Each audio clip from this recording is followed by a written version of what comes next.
मेनू दिखाओ। उपन्यास ऑनलाइन पूरा पढ़ें। उपन्यास बिन। उपन्यास सर्वनाश का लोहार अध्याय 501 रेड टैग गोलेम। गुना नोवेल बिन स्टोर में विशेष ऑफर के साथ आपका स्वागत है। उपन्यास से संबंधित उत्पादों पर सर्वोत्तम डील पाने के लिए यूआरएल पर प्रोमो कोड 6B95HKJN का उपयोग करें। शॉपिंग का आनंद लें। सर्वनाश का लोहार C501 red tag golem. Ads by pop future. अध्याय 501 रेड टैग गोलेम। कालकोठरी के मालिक को छिपकली का सरदार कहा जाता था और वह अपने कुलीन रक्षकों से घिरा हुआ था। प्रभावशाली नाम के बावजूद यह कोई बड़ी बाधा नहीं थी, खासकर तब जब टेज़ेल उनके साथ मिलकर काम कर रहा था। सेठ अब और समय बर्बाद नहीं करना चाहता था और उसने केवल मुखिया की आत्मा ही निकाली। एक आक्रोशित नेता की आत्मा जिसका अंत अनुचित तरीके से हुआ, नेतृत्व की प्रतिभा रखती है, ग्रेटर देन। सेठ ने आत्मा निकालते समय गोलेम को मुखिया को पकड़कर रखने को कहा था। विवरण पढ़कर उसे खुशी हुई कि यह अहंकार में नहीं बदल गया। उसे यकीन था कि यह उससे नाराज हो जाता। पुरस्कार कुछ खास नहीं थे, तब भी जब सेठ ने कालकोठरी को धमकाया। उन्होंने कालकोठरी में अपना काम जल्दी से निपटाया और बाहर लौट आए और सेठ ने कालकोठरी से बाहर निकलने के लिए टेलीपोर्टेशन सर्कल का इस्तेमाल किया। कैसा रहा? लिडिया ने उसका अभिवादन किया जब वह छिपकली मानव कालकोठरी के प्रवेश द्वार के खुले मुंह के बाहर पुनः प्रकट हुआ। बहुत बढ़िया, मैं 71वें स्तर तक पहुंचने में कामयाब रहा और वास्तव में गोलेम फौज को अनलॉक कर लिया। लोहार ने खुद को खींचते हुए समझाया, वह वास्तव में थक गया था। क्या उस तत्व ने यही बताया था? क्या आपको लगता है कि हम योजना के अनुसार आगे बढ़ सकते हैं? अभियान के नेता ने पूछा जब वे आग के पास बैठे थे। पेड़ अभी भी उनके सिर के ऊपर बढ़ रहा था। करीना अभी भी उस विशाल पेड़ की देखभाल में व्यस्त थी। ये काम तो करेगा, लेकिन मुझे लगता है कि हमें एक और अभियान भेजना होगा क्योंकि मेरे पास आवश्यक सामग्री नहीं है। यद्यपि गोलेम फौज ने अच्छी तरह से काम किया, लेकिन उसकी इन्वेंट्री की अनैच्छिक सूची ने उसे दिखाया था कि उसके पास कोई बड़ी मात्रा में सामग्री नहीं थी। क्या तुम अभी हमारे साथ पहाड़ी शहर तक चलोगे या अभी लौट रहे हो? उसने पूछा। नहीं, मैं फिर भी आऊंगा, लेकिन मैं तुम्हारे रास्ते में कालकोठरी छोड़ जाऊंगा।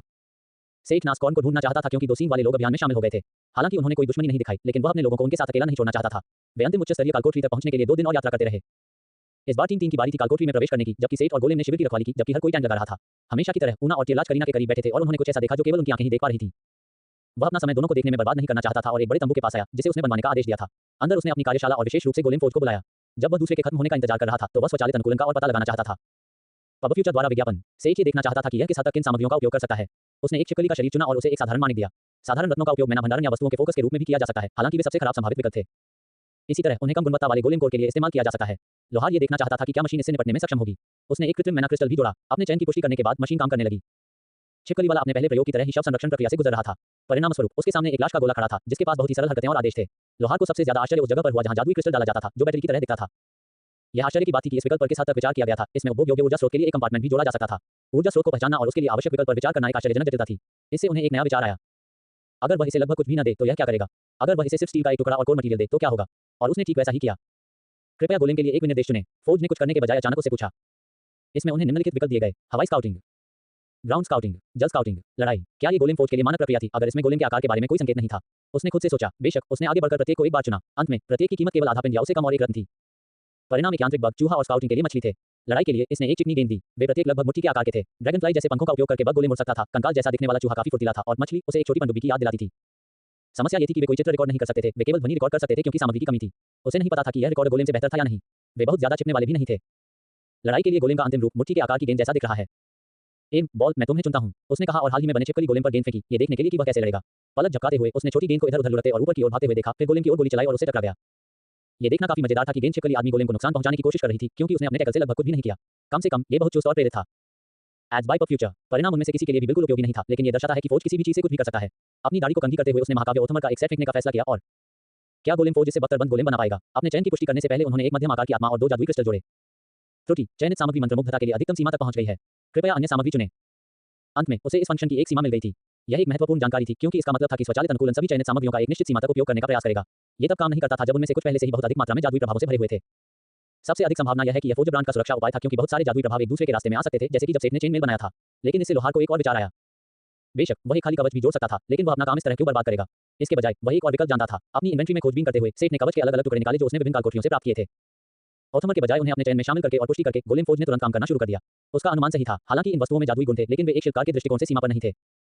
सेठ अपने कौशल से उनमें पुनः सुधार नहीं कर सकता था, लेकिन चूंकि कालकोठरी की प्रक्रिया के माध्यम से उन पर जादू का प्रभाव डाला गया था, इसलिए जब गोलेम फौज की बात आई तो वे तैयार वस्तुओं की तुलना में जादुई सामग्रियों की तरह अधिक थे। इस विशेष स्थिति में गोलेम फौज कुछ ऐसा करने में सक्षम था जो सेठ नहीं कर सका। ये संभवतः तैयार वस्तुओं के साथ काम कर सकता था क्योंकि उसकी अपनी सिल के प्रतिबंध थे, लेकिन यह उसके मामले में कालकोठरी वस्तुओं के लिए नहीं गिना गया। फौज ने इस्पात और तांबे का उपयोग लिम्स और जोड़ों के लिए किया था जो बेमेल कवच भागों को बदसूरत कवच गोलेम में जोड़ते थे, जो कि जीवित कवच नामक मरे हुए की शैली में था। इसके खाली हेलमेट में एक छोटी सी आत्मा की आग जल रही थी और जादुई क्रिस्टल के लिए एक कंपार्टमेंट था। फिर से ये सुंदर नहीं था, लेकिन ये कालकोठरी कवच का निपटान करने का एक शानदार तरीका था। जैसे जैसे फील्ड टीमें और उद्गौर कालकोठरी चलाते रहे, ये वस्तुएं उनके भंडारण कक्षों में एकत्रित होती रहीं। कुछ बेहतर वस्तुओं को डेल्टा में विभिन्न व्यापारियों को बेच दिया गया, कुछ अन्य को अन्य व्यापारियों को थोक में बेच दिया गया। जिन वस्तुओं को कोई नहीं चाहता था उन्हें पुनर्चक्रण के लिए संग्रहित किया गया था अगर वे कभी भी इसके लिए उपलब्ध होती। अगर यह उन्हें रिसाइकल करने का एक बढ़िया तरीका नहीं था तो फिर क्या? इसके साथ एक आश्चर्यजनक लाभ भी आया। कवच के टुकड़ों के सभी प्रभाव गोलम में आंकड़ों और कौशल के रूप में जोड़े गए थे, जैसे कि यह उन्हें पहनने वाला कोई खिलाड़ी हो।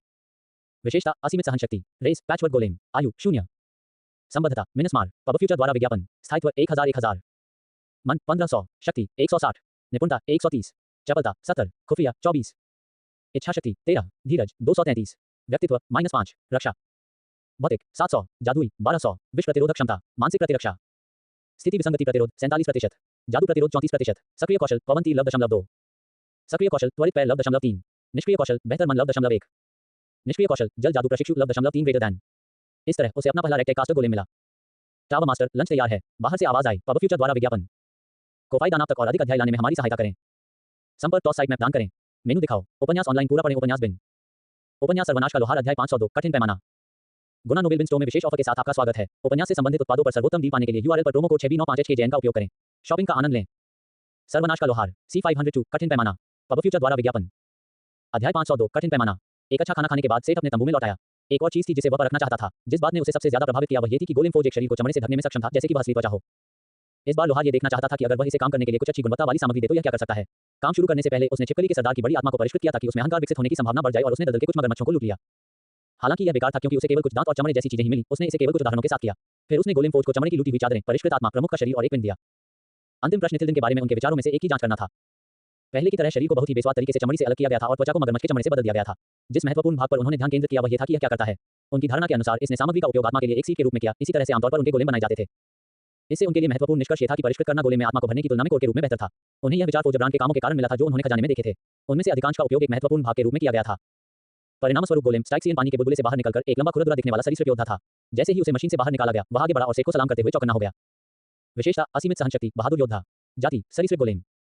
आयु 0, संबद्धता मिनस्मार, स्थायित्व 1000, मन 1500, शक्ति 250, निपुणता 250, पब फ्यूचर द्वारा विज्ञापन, चपलता 200, बुद्धि 40, इच्छाशक्ति 90, धीरज 450, व्यक्तित्व 10, रक्षा भौतिक 5500, जादुई 3000, विष प्रतिरोधक क्षमता, मानसिक प्रतिरक्षा, स्थिति विसंगति प्रतिरोध 25%, जादू प्रतिरोध 35%, सक्रिय कौशल 4.3, निष्क्रिय कौशल नेतृत्व स्तर 3, निष्क्रिय कौशल भाला महारत दक्ष 5 ग्रेटर दैन। उन्हें आश्चर्य हुआ कि टफ स्केल चीफ पिछले प्रयासों की तुलना में थोड़ा बेहतर था। इसमें एक विशेष विशेषता भी थी और इसने अच्छे कौशल के साथ शुरुआत की थी। पब फ्यूचर द्वारा विज्ञापन संकेत के अलावा इसने सेठ को यह भी दिखाया कि स्वचालित अनुकूलन के काफी अच्छे परिणाम हो सकते हैं जब फिटिंग सामग्री दी जाए। तब भी जब वे हस्तनिर्मित गोलेम का मुकाबला नहीं कर सकते थे क्योंकि फोर्ज पूरी तरह से उन्नत कवच को संभाल नहीं सकता था। समय की बचत इसके पक्ष में एक मजबूत तर्क था यदि उसके पास किसी भी अच्छे ब्लूप्रिंट के लिए सटीक सामग्री नहीं थी। कम से कम इतना तो कह ही सकते हैं कि यह एक दिलचस्प फंक्शन था। वह कुछ और करने से पहले घर लौटना चाहता था। वाह, इस आदमी को क्या हो गया है। लिडिया ने अपने पीछे टैंक का फ्लैप बंद करते हुए कहा। वह लंबे टफ स्केल चीफ को घूर रही थी जो अभी भी सावधान की मुद्रा में खड़ा था। ओह, क्या तुम लोग पहले ही लौट आए हो? सेठ ने साइबर गोद को अचानक प्रवेश करते देख आश्चर्य से पूछा। हाँ, हमने कालकोठरी का काम पूरा कर लिया है। अब बस करीना को इसे पूरा करना है, उसने जवाब दिया, गोलेम के चारों ओर घूमते हुए बिना अपनी आंखें बंद किए। तुम्हें जो दिख रहा है वो पसंद है? सेठ ने भौहें उठाते हुए पूछा। मुझे नहीं पता क्यों, लेकिन मुझे ये वाकई पसंद है। क्या तुमने इसे अपने नए फोर्ज से बनाया है? मैंने कभी नहीं सोचा था कि यह आपकी पसंद की चीज होगी। हाँ, मैं एक फंक्शन के साथ खेल रहा था। क्या आप इसे चाहते हैं? सेठ ने कहा। उसे उसका स्वाद थोड़ा अजीब लगा, लेकिन वह न्याय नहीं करेगा। क्या मैं आ सकती हूँ? उसने चमकती आंखों से पूछा। सख्त स्केल चीफ, अब से आप इस व्यक्ति के आदेशों का पालन करें। उसका नाम लिडिया है। सेठ ने गोलेम को आदेश दिया, जिससे लिडिया को भविष्य में उपयोग के लिए इस पर नियंत्रण मिल गया। ठीक है, उसने चिल्लाते हुए कहा और अचानक छिपकली वाले आदमी के कंधों पर चढ़ गई। चलो चलें। सेठ उसके पीछे बाहर चला गया जहां वह और अन्य लोग गोलेम के साथ खेलना शुरू कर दिया। जब वे करीना के खत्म होने का इंतजार कर रहे थे तो बार कैंपफायर पर बैठ गया और अपने संगीत का अभ्यास करने लगा। कुछ समय बाद ऊना और टियरलाज भी करीना को बार को सुनने के लिए छोड़कर चले गए। उन्होंने उसे सीखे गए अलग अलग गाने बजाए। जब करीना ने आखिरकार शाखा उगाना समाप्त किया तो रात काफी हो चुकी थी। माउंट आगरा तक पहुंचने के लिए अंतिम पड़ाव पर पहुंचने से पहले उन्होंने रात को आराम किया। अभियान का स्वागत चिमेरा की भीड़ और नेस कॉर्न के कुछ गार्ड ने किया। टावर मास्टर, आप आखिरकार आ ही गए। पाडो ने उनका अभिवादन किया और सेठ को बालों वाले भालू की तरह गले लगा लिया। टावर मास्टर, पिछली बार जब हम मिले थे तब से आप बहुत दूर से आए हैं। एक गार्ड ने अभिवादन किया। सेठ को पहचानने में मुश्किल हुई कि वह कौन था। मैं कार्गो हूँ, मैं नेस कॉर्न का चुना हुआ व्यक्ति हूँ। मुझे नहीं लगता कि आपको याद होगा, लेकिन मैं उस समय गार्ड में था जब हमने राक्षस से लड़ाई की थी। चुने हुए व्यक्ति ने बताया। पब फ्यूचर द्वारा विज्ञापन, आपसे दोबारा मिलकर खुशी हुई। सेठ ने अभिवादन किया और हाथ मिलाया। यह उर्ट का दूसरा चुना हुआ मूल निवासी था जिससे सेठ की मुलाकात हुई और वह खुश था कि वह एक समझदार व्यक्ति लग रहा था। स्वघोषित एडवेंचरर किंग के विपरीत। कृपया मेरे पीछे आइए, नासकॉर्न ने सबसे पहले आपका अभिवादन करने को कहा है। कार्गो ने जोर दिया। यह उपयोगी साबित हुआ क्योंकि सेठ भी पूर्व देवता या पर्वत देवता के साथ बातचीत करने में रुचि रखता था। लोहार को यकीन नहीं था कि वास्तव में क्या सही था। कार्गो ने उन्हें पहाड़ी शहर से होते हुए ले जाया जो पहली बार आने की तुलना में बहुत बेहतर लग रहा था। आंशिक रूप से यह मिनास मार्ग की संभावनाओं के कारण था जो व्यापारिक मार्ग के साथ जिलों के साथ स्थानों को जोड़ने की संभावनाओं के कारण था। हालांकि उन्होंने साम्राज्य के साथ एक समझौता किया था और उनके गैंडे सवार आसपास के कुछ मार्गों की रक्षा करते थे, लेकिन उनमें से कोई भी सीधे उनके शहर से जुड़ा नहीं था। आगरा पर्वत पर बहुत ज्यादा यातायात नहीं होता था, हालांकि इस क्षेत्र में सुरक्षा का प्रभार आगरा के पास था। हालांकि बड़ा बदलाव मुख्य रूप से नेस कॉर्न द्वारा अपनी शक्तियों को पुनः प्राप्त करने के कारण हुआ था। कार्गो ने रास्ते में बातचीत के दौरान उसे आसानी से समझाया। सेठ ने पिछली बार जो जीर्ण शीर्ण और खाली इमारतें देखी थी उनमें से कई का पूरी तरह से जीर्णोद्धार किया गया था। सेठ को यात्रियों के लिए कुछ सराय और होटल भी मिल गए। उसे सबसे ज्यादा राहत इस बात से मिली कि पहाड़ी शहर में चिमेरा के साथ कैसा व्यवहार किया जाता था। उसने देखा कि लोग भीड़ में चिमेरा के साथ खुशी खुशी घुल मिल रहे थे और उसे कोई नकारात्मक प्रतिक्रिया नजर नहीं आई। शायद अगर चिमेरा को ये जगह पसंद आए तो वे व्यापार मार्ग की रक्षा करने के लिए यहाँ रह सकते हैं। किसी भी तरह उसने यह उन पर छोड़ दिया कि वे कहाँ रहना चाहते हैं, ये चुने। किसी ने नहीं कहा कि चिमेरा सभी एक साथ एक ही स्थान पर रहे थे। कार्गो उन्हें नेस कॉर्न के स्मारक तक ले गया। पहाड़ में बनी विशालकाय मानवरूपी मूर्ति के नीचे एक मोटी अधेड़ महिला उसका स्वागत करने के लिए इंतजार कर रही थी। सेठ को अभी भी वह याद थी। वह मनीला थी, पहाड़ के लोगों के समूह की नेता जिसने पिछली बार बचाया था। मुझे खुशी है कि हमारे उद्धारकर्ता ठीक हैं। मनीला ने एक दयालु मुस्कान के साथ उनका स्वागत किया। वह उस समय की बात कर रही थी जब सेठ आगे बढ़ा और लूटपाट की। विघटित जब उसने मन संग्रह गठन को क्षेत्र को उड़ाने से रोक दिया। मुझे ही यह कहना चाहिए, मुझे आपको अच्छे स्वास्थ्य में देखकर खुशी हुई। सपेरे, लेकिन यह इंतजार कर सकता है, हमारे देवता आपसे बात करना चाहते हैं। क्या तुम आखिरकार इसे समझ पाए? सेठ ने आश्चर्य से पूछा। वह देख सकता था कि चुने हुए व्यक्ति आवाज को सुनने और समझने में सक्षम थे, लेकिन बाकी सभी ने भी इसे सीख लिया था। मनीला थोड़ा शर्मिंदा होकर खांसने लगी। ये बूढ़ी महिला नासकॉन की संत बन गई, उसने शर्माते हुए उत्तर दिया। उन्होंने कहा, मुझे पता है कि मैं वास्तव में ईश्वर की युवा और सुंदर प्रवक्ता की छवि में फिट नहीं बैठती, लेकिन नासकॉन ने यही निर्णय लिया। हाँ, अपने आप को छोटा मत समझो, जरूरी नहीं कि एक संत एक युवा मासूम महिला ही हो। सेठ ने हंसते हुए जवाब दिया। कोरोना में रहने के दौरान उसने कई संतों और संतनियों को प्रसारण पर देखा था। अक्सर वे उसे पॉप अप विज्ञापनों की याद दिलाते थे जो लोगों को अपना धर्म बेचने की कोशिश करते थे और वे सभी रूपों और उम्र के होते थे। जब उसने मनीला को इसका वर्णन किया तो वह खुद को हंसने से नहीं रोक पाई। वे लोग संत की उनकी रोमांटिक छवि से भी बहुत दूर थे। आह, तुम वहां हो, उसने एक जानी पहचानी आवाज सुनी। वे नासकॉन स्मारक के सामने पहुंच गए थे। पब फ्यूचर द्वारा विज्ञापन कोफाई दानाप तक और अधिक अध्याय लाने में हमारी सहायता करें। संपर्क टॉस साइट मैप दान करें। मेनू दिखाओ। उपन्यास ऑनलाइन पूरा पढ़ें। उपन्यास बिन। उपन्यास सर्वनाश का लोहार अध्याय 503 पहाड़ी वृक्ष। गुना नोबेल बिन स्टोर में विशेष ऑफर के साथ आपका स्वागत है। उपन्यास से संबंधित उत्पादों पर सर्वोत्तम डील पाने के लिए यूआरएल पर प्रोमो कोड 6B95HKJN का उपयोग करें। शॉपिंग का आनंद लें। सर्वनाश का लोहार C503 पर्वतीय वृक्ष एड्स बाय पब फ्यूचर। अध्याय 503 पहाड़ी वृक्ष। नासकॉन, बहुत समय हो गया। सेठ ने भगवान की मूर्ति का अभिवादन किया। अब बाकी सभी लोग चले जाएं। भगवान ने मनीला, कार्गो और अन्य लोगों को निर्देश दिया। उन्होंने बातचीत जारी रखने से पहले बाकी सभी के चले जाने का इंतजार किया। मुझे खुशी है कि तुमने आने का फैसला किया। मुझे तुमसे कुछ कहना है। हम पर बहुत उथल-पुथल का समय आ गया है, गोड ने आखिरकार कहा। यह कोई नई बात नहीं है ना? मैं वर्तमान स्थिति को शांत नहीं कहूंगा, लोहार ने उलझन में पूछा। क्या इससे भी अधिक उथल-पुथल वाला समय था? ये और भी अधिक अराजक हो जाएगा, नासकॉन ने गंभीरता से जोर दिया। सेठ की चुप्पी को प्रश्न के रूप में लेते हुए नासकॉन ने समझाया कि यह मामला जारी रहेगा। लगभग 2 साल पहले जब सिस्टम भगवान ने सर्वनाश को उलट दिया तो हमारी सूखी हुई दुनिया पाथवर्क से जुड़ गई और ताजा मैना उठ में बहने लगी। जल्द ही हमारी दुनिया संतृप्त हो जाएगी और पाथवर्क के साथ संतुलित हो जाएगी। इससे एक प्रतिमान बदलाव आएगा। इसने एक नाटकीय विराम दिया। एक आदर्श बदलाव, देवताओं का युग शुरू होगा। हालांकि आप पहले से ही कुछ देवताओं और उनके चुने हुए लोगों से मिल चुके हैं, लेकिन असली सौदा तब शुरू होगा। कई देवता खिलाड़ियों को चुनना शुरू कर देंगे और कुछ तो संतों को भी चुन सकते हैं और उठ पर अपने लिए जगह बनाने की कोशिश कर सकते हैं। भगवान ने उसे भयावह रूप से बताया। उठ पर अपने लिए जगह बनाने की कोशिश करो, लोहार ने बुदबुदाया। Ads by pub future. सेठ के लिए कुछ क्लिक हुआ। ये कम से कम कोरोना के मूल्यांकन के कारणों में से एक होना चाहिए था। यदि भगवान ने जो कहा वह सच था, तो शायद साम्राज्य यह मूल्यांकन कर रहा था कि क्या उठ पर अपने क्षेत्र के लिए प्रतिस्पर्धा करनी चाहिए और देवताओं द्वारा अपना खेल गंभीरता से खेलना शुरू करने के बाद छोड़ देना चाहिए। सिर्फ एक चुना हुआ व्यक्ति ही अपने स्वभाव के आधार पर बड़ी समस्याएं पैदा कर सकता है। ज़ारकॉन और नतीना के चैंपियन सिर्फ 2 उदाहरण थे कि ये लोग किस तरह की क्षति पहुंचा सकते हैं। लेकिन ये यहीं खत्म नहीं हुआ। बिल्कुल, वर्तमान में उठ कई लोगों के लिए बहुत आकर्षक है। इसका श्रेय वहां फैली हुई बिना दावे वाली जमीन और विशिष्ट स्थानों पर उच्च जनसंख्या घनत्व को जाता है। चाहे वे जंगल में बस्तियां बसाना चाहें या जिलों में विश्वासियों की तलाश करें, उन्हें कौन रोकेगा? नासकॉन ने आगे कहा। बिल्कुल जंजीरों के धर्मतंत्र की तरह, सेठ ने सोचा। गामा में एक मरे हुए साम्राज्य का भी निवास था, या बीटा में समुद्री साम्राज्य। क्या देवताओं का युग शुरू होने के बाद ऐसे और लोग होंगे? और यह केवल जिलों में ही हुआ। उसे पत्थर के विशालकाय का शिकार करने वाले लोगों के साथ अपनी छोटी सी मुलाकात याद आ गई। कौन बता सकता था कि उठ पर पहले से ही कितने विदेशी घूम रहे थे? और होप भी था, वह शहर जो किसी की जमीन पर नहीं था, जिसके बारे में उन्हें कुछ भी पता नहीं था। उन्हें इस बात का बिल्कुल भी पता नहीं था कि महाद्वीप पर क्या चल रहा है, जो उनके दायरे से बाहर है। उस विदेशी अल्जलसर जैसे लोग बिना किसी पूर्व चेतावनी के आसानी से बाहर निकल सकते हैं और उनके लिए बहुत बड़ा खतरा बन सकते हैं। सेठ को डेल्टा के बारे में इतनी चिंता नहीं थी। हाल ही में हुए मूल्यांकन के बाद उन्हें अपेक्षाकृत यकीन था कि कोरोना साम्राज्य उनके पक्ष में है। ये यप्सिलन के लिए इतना अच्छा नहीं लग रहा था। वाइसिटी ने लगभग xenophobic प्रतिक्रिया के साथ विदेशी शक्तियों से अपनी स्वतंत्रता पर जोर दिया था। समुद्री साम्राज्य पर आक्रमण के अनुभव के बाद वे उन्हें दोष नहीं दे सकते थे, लेकिन इसका मतलब था कि वे इन नई शक्तियों के आक्रमण और उन्हें कमजोर करने के लिए खुले थे। विदेशी आक्रमण की तो बात ही छोड़िए, एक चुने हुए मूल निवासी को एक नया धार्मिक आदेश स्थापित करने से कौन रोक सकता था, खासकर अगर उनका प्रभाव पहले सकारात्मक लगे। यवेटे मार्लो के समान, जो अपने देवता समाज के लिए एक चर्च बनाने की कोशिश कर रही थी। उसके विचार लगातार दौड़ रहे थे क्योंकि वह इन बदलावों से होने वाले खतरे का आकलन करने की कोशिश कर रहा था। इसके अलावा किंवदंतियों के जबरन अपना रास्ता बनाने का भी खतरा था। यहां तक कि अल्जलसर भी ऐसे किसी व्यक्ति से निपटने में असमर्थ होगा, जैसे कि वह उसके विचारों को पढ़ रहा था। नासकॉन बोला। Ads by pub future. भगवान ने शांतिपूर्वक कहा, आपको किंवदंतियों के बारे में चिंता करने की जरूरत नहीं है। इसने उसे अधिकांश अंतरआयामी राज्यों की संधि के बारे में समझाया, लेकिन यहाँ और भी कुछ था। इसने संकेत दिया कि यद्यपि सिस्टम भगवान ने शायद ही कभी हस्तक्षेप किया हो, लेकिन इसने विदेशी किंवदंतियों को अपनी प्रणालियों के साथ दुनिया में प्रवेश करने की अनुमति नहीं दी। इस संदर्भ में विदेशी का मतलब था वे लोग जिनका इससे कोई समझौता नहीं था। यह एक भगवान द्वारा दी गई प्रणाली में एक दुर्लभ अंतर्दृष्टि थी। क्या तुम ठीक होगे? कवि ने पूछा जब उसकी चिंताएं अंततः थोड़ी शांत हुई। नासकॉन कोई बहुत शक्तिशाली देवता नहीं लगता था और माउंट आगरा शहर दोनों जिलों से बहुत दूर था। चिंता मत करो, मैं इतना कमजोर नहीं हूं और आगरा का साम्राज्य के साथ अभी भी एक समझौता है। तुम जिस व्यापार मार्ग को लागू करने की कोशिश कर रहे हो, उससे यह और भी मजबूत होगा। भगवान ने उसकी चिंता शांत की। आसन्न विनाश की चेतावनी के बाद उनकी बातचीत धीरे-धीरे शांत हो गई और अधिक सांसारिक बातों की ओर बढ़ गई। तो इस तरह से आप उस जादुई टॉवर पर कब्जा करने में कामयाब रहे। आप बहुत भाग्यशाली थे कि आपके साथ ऐसा कोई था। ये तब कहा गया जब वे अतीत के बारे में बात कर रहे थे। पुराने समय की बातें करते हुए क्या आप उन 2 सींग वाले पक्षियों, ऊना और टियरलाज के बारे में कुछ जानते हैं जो हमारे साथ आए थे? सेठ ने इस अवसर का उपयोग उन 2 सींग वाले पक्षियों के बारे में पूछने के लिए किया जिन्हें उसने उठाया था। हाँ, मैं उन्हें देख सकता हूँ। मुझे इस दिन और युग में हरे आदमी के वंशजों को देखने की उम्मीद नहीं थी। भगवान ने सोचा। क्या वे खतरनाक हैं? सेठ ने सीधे पूछा। आप कह सकते हैं कि वे प्रकृति के देवता की संतान हैं। वे मजबूत हैं, लेकिन उनमें कोई दुर्भावना नहीं है। यह उनके स्वभाव में नहीं है। नासकॉन ने उसे कहा। क्या आपको लगता है कि वे आपके शहर में रह सकते हैं? लोहार ने पूछा। Ads by pub future. हालांकि भगवान ने कहा कि उनमें कोई दुर्भावना नहीं है, लेकिन इसका मतलब यह नहीं था कि वे गलती से उसके लिए मुसीबत नहीं ला सकते। ये बहुत अच्छा होगा अगर वह उन्हें यहाँ छोड़ सके। यदि वे रुकना चाहें तो कोई समस्या नहीं है, नासकॉन ने उदार भाव से उत्तर दिया। उन्होंने भविष्य और व्यापार मार्ग के बारे में थोड़ी देर तक बात की। चिमेरा वाइसिटी की ओर आगे के मार्ग पर काम करते हुए माउंट आगरा को अपने मुख्य आधार के रूप में उपयोग करते रहेंगे। जिसे आप करीना कहते हैं, क्या वह भी रास्ते में रुककर मदद करेगी या वह आपके साथ वापस आएगी? करीना मेरे साथ वापस आएगी। आखिरकार उसके लिए लोग इंतजार कर रहे हैं। सेठ ने गर्मजोशी से मुस्कुराते हुए कहा। अगर उसने ड्रॉय को रोक दिया तो पिप और दूसरा बच्चा रोना शुरू कर सकता है। रूबी और तिजाह बच्चों को भी उससे बहुत लगाव हो गया था। हालांकि उसे बड़ों से परेशानी थी, लेकिन करीना बच्चों के साथ अपनी बात मनवा लेती थी। मुझे भी यहाँ एक पेड़ लगाने में कोई आपत्ति नहीं होगी, नासकॉन ने गुजरते हुए कहा। इसने इसे सहज दिखाने की कोशिश की, लेकिन सेठ को संदेह था कि नासकॉन शायद उतना आश्वस्त नहीं होगा जितना दावा किया गया था। मुझे लगता है कि हम एक दिन और रुक सकते हैं। मुझे नहीं लगता कि यह कोई समस्या होगी। हम स्मारक को थोड़ी छाया देने के लिए यहीं एक पौधा उगा सकते हैं, उन्होंने सुझाव दिया। ओह, हवा और बारिश से थोड़ी सुरक्षा अच्छी रहेगी। बहुत दिनों से मैंने कोई हरा भरा पेड़ नहीं देखा। उसने बड़ी उत्सुकता से सहमति जताई। वे कम महत्वपूर्ण बातों पर बात कर रहे थे जब दो आकृतियां उनके पास आईं। मुझे आशा है कि हम आपकी बातचीत में हस्तक्षेप नहीं करेंगे, ऊना ने क्षमाप्रार्थी भाव से झुककर कहा। हम महारानी नासकॉर्न को अपना सम्मान देने आए हैं, टियरलाक ने भी झुककर कहा। मैं तुम दोनों को देख रहा हूँ। देवता ने उनका अभिवादन किया। मुझे उम्मीद है कि सर स्मिथ हमारे खिलाफ कुछ नहीं कहेंगे, लेकिन हम लॉर्ड नासकॉर्न से कहना चाहते थे कि वे हमें यहाँ रहने दें। ऊना ने जोर देकर कहा। उसने माफी मांगने वाली मुस्कान के साथ कहा। सेठ को अपनी राहत छिपाने में बहुत मुश्किल हुई। जब दोनों रुकना चाहते थे तो उसे उनसे निपटने की जरूरत नहीं थी। मेरी बात पर ध्यान मत दो। अगर तुम यहीं रहना चाहती हो तो अच्छा है। मैं तुम्हें नेस्कॉर्न के पास छोड़ दूंगा और अपने लोगों के पास लौट जाऊंगा। मैं करीना से बात करूंगा कि हमने क्या बात की। बाद में नेस्कॉर्न, उसने मुस्कुराते हुए जवाब दिया। इसके साथ ही उसने तीनों प्राचीन अस्तित्वों को अपने बीच छोड़ दिया। वे करीना के लिए एक और दिन रुके ताकि वह एक और शाखा विकसित कर सके। इससे पहले कि सेठ और ड्रॉइड ने डेल्टा में लौटने के लिए आखिरकार होम कॉल फंक्शन का उपयोग किया। टीम थोड़ी देर और रुकेगी ताकि अज़ुल को अपने लोगों से मिलने का मौका मिल सके। पब फ्यूचर द्वारा विज्ञापन कोफाई दानाब तक और अधिक अध्याय लाने में हमारी सहायता करें। संपर्क टॉस साइट मैप दान करें।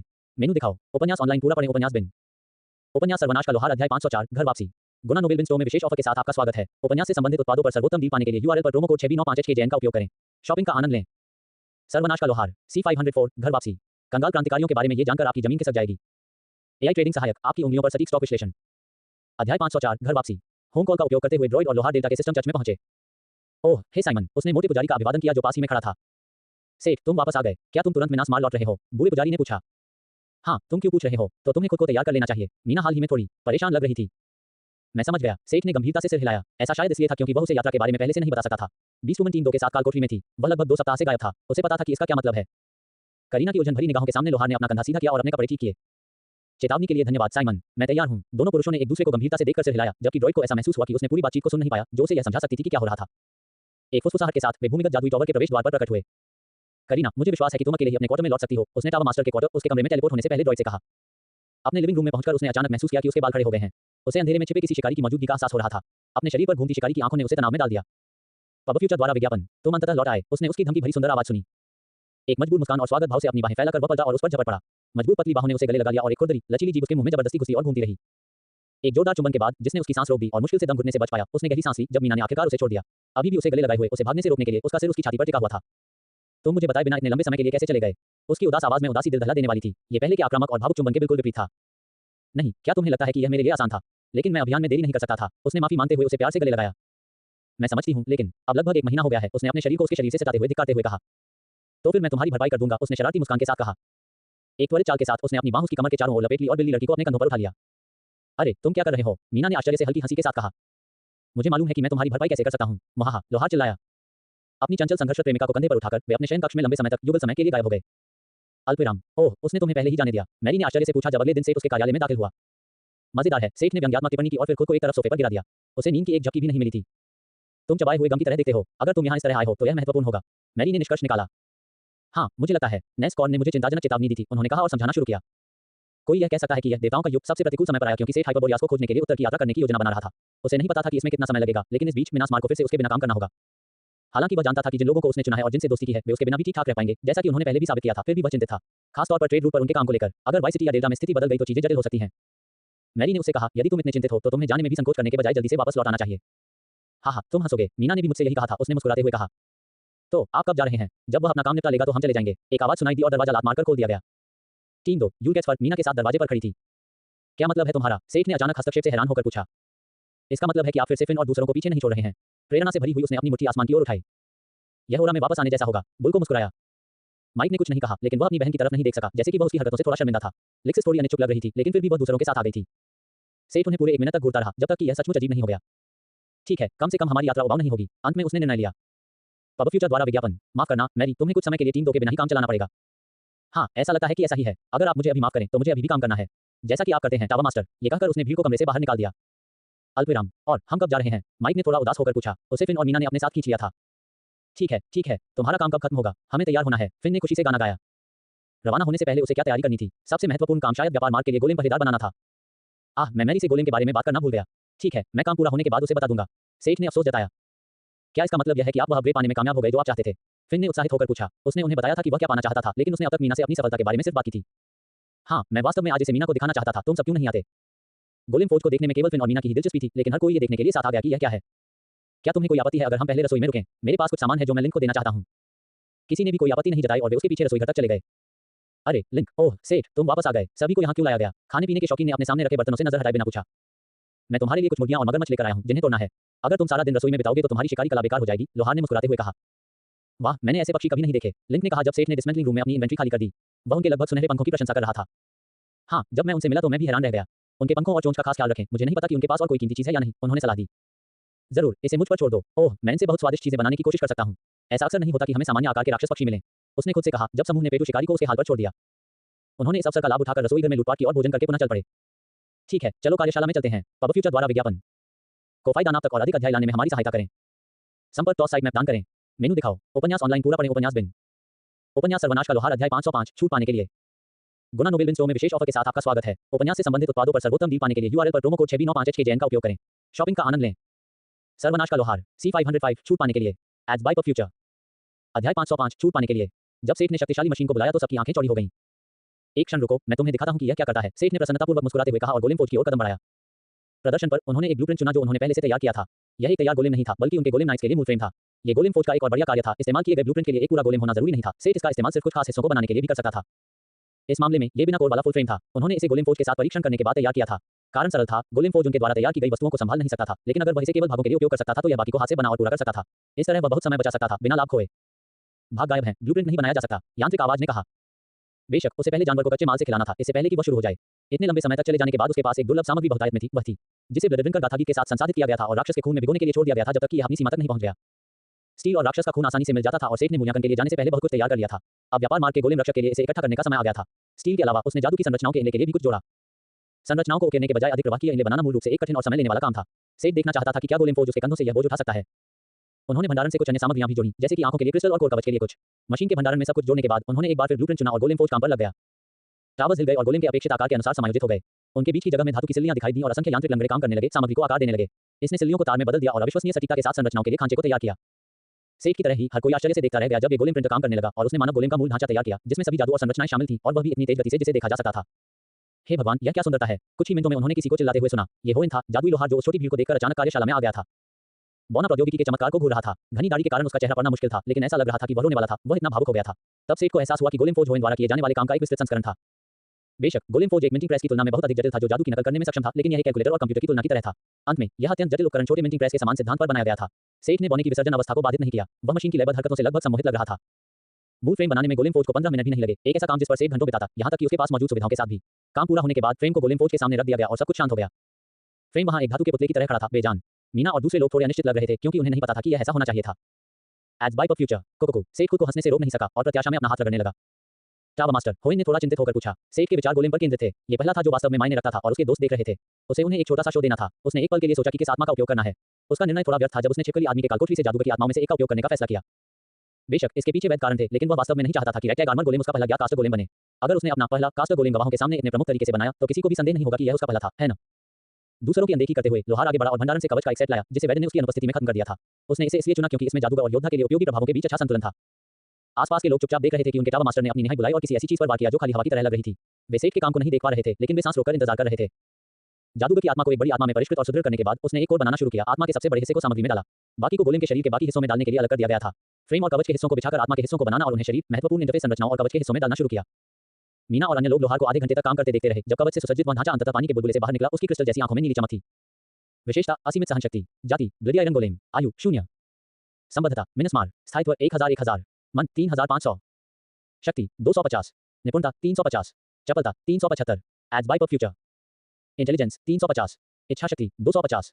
धीरज: 400। व्यक्तित्व: 20। रक्षा भौतिक: 15500। जादुई: 12000। विश्व प्रतिरोधक क्षमता। मानसिक प्रतिरक्षा, स्थिति विसंगति प्रतिरोध 65%। जादू प्रतिरोध 55%। क्षति प्रतिबिंब 15%। 45% पृथ्वी आत्मीयता, 20% जल आत्मीयता, 35% अतिरिक्त जादुई क्षति। अल्पविराम, सक्रिय कौशल पृथ्वी जादू दक्ष + 1। Ads by pub future. सक्रिय कौशल जल जादू प्रशिक्षु स्तर 5। सक्रिय कौशल स्टाफ मास्टरी एडेप्ट + 3। निष्क्रिय कौशल जादुई क्षति अब + 3। निष्क्रिय कौशल बेहतर मन + 5। निष्क्रिय कौशल कास्ट रिडक्शन 2। ग्रेटर दैन अन्य गोलेम शूरवीरों की तरह इसका दर्जा महाकाव्य कवच में समान स्तर के अधिकांश खिलाड़ियों से कहीं ऊपर था। गोलेम और एक खिलाड़ी के बीच वास्तविक अंतर हमेशा उनके कौशल का रहा है, जिसे प्रशिक्षित किया जाना था। अपने वर्ग के आधार पर खिलाड़ी अपने कौशल के माध्यम से कई गुना बढ़ावा प्राप्त कर सकते हैं, या जैसे कौशल और उपकरणों की शक्ति में काफी सुधार कर सकते हैं। इस मामले में चूंकि उसने एक कास्ट लिज़र्डमैन की काटी गई आत्मा का उपयोग किया था, इसलिए यह पहले से ही सम्मानजनक कौशल के एक समूह के साथ आया था जो एक जादूगर के लिए उपयुक्त था। आर्केन वैन से लेस गोलेम ने एक शानदार आभा बिखेरी। अगर उन्होंने सेठ को गोलेम को इकट्ठा करते हुए नहीं देखा होता तो एडवेंचर और होइन के टैंक को एक उच्च स्तरीय एडवेंचर के व्यवहार में अंतर देखने में मुश्किल होती। ये कटाई की गई आत्माओं का सबसे बड़ा लाभ था। आत्मा को परिष्कृत करने के बाद जो चेतना विकसित होगी वह अवचेतन रूप से अपने पिछले जीवन के युद्ध के अनुभवों के अनुकूल हो जाएगी। इससे गोलेम की वृद्धि और विशेष रूप से युद्ध में उनके कौशल और जागरूकता में सुधार हुआ। बी बॉस, क्या आप सचमुच पूरे व्यापार मार्ग को ऐसे गोलेम से आबाद करने की योजना बना रहे हैं? होइन ने सावधानीपूर्वक पूछा। बेशक, तुम क्यों पूछ रहे हो? सेठ ने गर्व से उत्तर दिया। बॉने ने उत्तर देने से पहले कुछ देर तक विचार किया। क्या आपको नहीं लगता कि सभी गोलेम को महाकाव्य कवच से लैस करना थोड़ा असाधारण है? बॉने ने कहा। उसकी बात मत सुनो, ये बहुत बढ़िया है, इससे कम कुछ भी नहीं बनाया जाना चाहिए। फिन पहले से ही गोलेम के कवच पर रेंग रहा था, उसकी आंखें ऐसी चमक रही थी जैसी उसने पहले कभी नहीं देखी थी। परी जानवर की आपत्तियों के बावजूद सेठ ने होइन की कही बात पर विचार किया। वर्तमान में डेल्टा में महाकाव्य कवच बनाने में सक्षम एकमात्र व्यक्ति संभवतः वह होइन, वेडन और सेबेरस थे, और बॉने कवच बनाने में नगण्य समय नहीं लगा रहे थे। इसके अलावा वे पहले से ही ऑर्डर में उलझे हुए थे। इसका मतलब यह था कि महाकाव्य कवच की आपूर्ति उस गति से नहीं चल पा रही थी जिस गति से वह गोलेम को पंप कर सकता था। उसे यह भी एहसास हुआ कि महाकाव्य कवच में दुर्लभ सामग्री से बने फ्रेम को तैयार करना एक तरह से बेकार था। लोहार ने अपनी कमजोरियों को छिपाने के लिए ऐसा किया, लेकिन क्या यह उनके लिए जरूरी था? यह भी तथ्य था कि अपनी अच्छी आत्माओं का उपयोग उन गोलेमों के लिए करना व्यर्थ था जो केवल कभी-कभी ही लड़ते थे। आप सही कह रहे हैं, मुझे लगता है, उन्होंने विचारपूर्वक कहा। देखा, फिन ने विजयी स्वर में पुकारा। मैं होइन से बात कर रहा था, उसने परी को सूखी आवाज में कहा। उसने फिन को सदमे में हौंकते हुए सुना। गोलेम को दुर्लभ कवच पहनाना बेहतर होगा, लेकिन बॉनों से उन्हें बनवाना समझदारी नहीं थी। तब एकमात्र संभावना उन्हें बाहर से आपूर्ति करना था। जब उसे मैरी द्वारा कही गई कोई बात याद आई तो उसके चेहरे पर मुस्कान आ गई। चूंकि महाकाव्य कवच थोड़ा ज्यादा है, इसलिए हम बाहर से दुर्लभ कवच की आपूर्ति करेंगे। मेरे पास पहले से ही एक विचार है जहां मुझे छूट मिल सकती है। एज बाय फॉर फ्यूचर को फायदा नाम तक और अधिक अध्याय लाने में हमारी सहायता करें। संपर्क टॉस साइट मैप दान करें।